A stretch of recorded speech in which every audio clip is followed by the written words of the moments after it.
සුබ දවසක් වේවා. ඉතින් කොහොමද ඔයාලට? ඔයාලා සතුටින් පරිස්සමින් ඇති කියලා හිතනවා. ඉතින් අද අපි ඉන්නේ නංගිලගේ ගෙදර. මං ඔයාලට කලිනුත් කියලා තියෙනවා නංගිලා ඉන්නේ හොරණ. අපි ඉන්නේ මහරගම. මේ අපේ නංගිලගේ දාස් පැල තවාන ලස්සනයි නේද? ඔන්න බලන්නකෝ අපේ අම්මා මටත් කලින් මල් කඩන්න ඇවිල්ලා. ජනවාරි මාසේ එනකොට නම් මේ දාස් මල් තිබුණේ නැහැ. මේ වගේ චූටි පැල තමයි තිබ්බේ. බලන්නකෝ දැන් එනකොට මලුත් පිපිලා හැම ගහකම වගේ. මල් කඩන්න කලින් මල් ගස් අතරේ ඇවිදලා ලස්සනත් බැලුවා. ඔන්න බලන්නකෝ මේ නංගිලා ගෙදරට එන පූසෙක්. එයාත් ඉතින් තාප්පෙට වෙලා බලාගෙන ඉන්න අපි දිහා.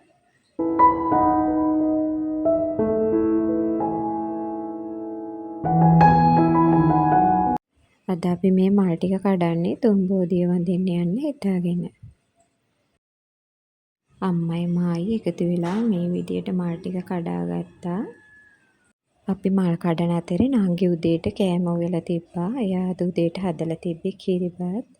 කිරිබත් එකත් රසට තිබුණා. ඉතින් අපි කිරිබත් කාලා පන්සල් යන්න පිටත් වුණා.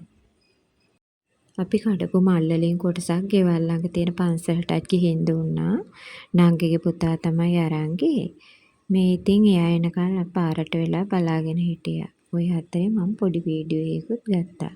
ලස්සනයි නේද?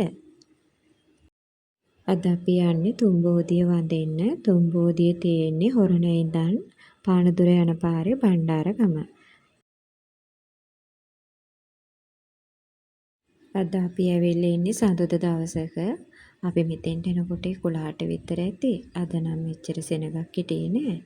තුම්බෝදිය වඳින්න සෙනසුරාදා ඉරිදා පොය දවස්වල නම් ගොඩාක් සෙනග ඉන්නවා.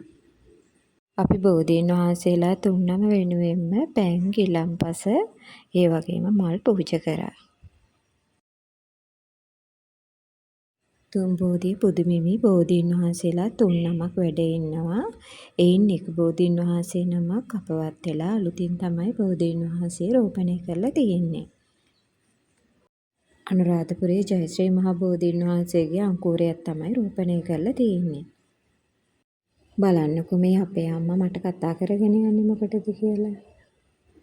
අම්මා මේ මල් වලින් චෛත්‍යයක් හදලා ඒක පෙන්වන්න තමයි මට කතා කරලා තියෙන්නේ. බලන්නකො ලස්සනයිද කියලා.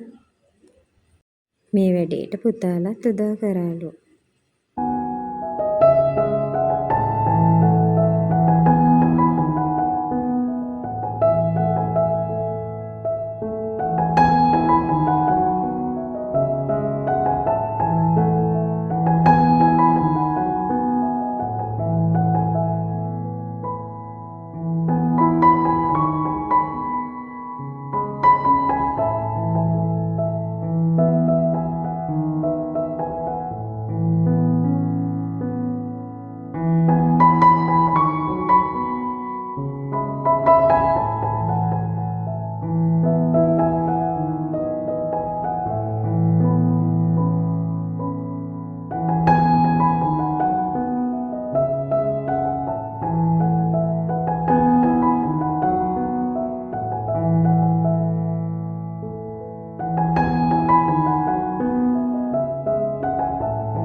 මේ වගේ තැනකට ආවම හිතට පුදුම සැනසෙල්ලක් දැනෙන්නේ.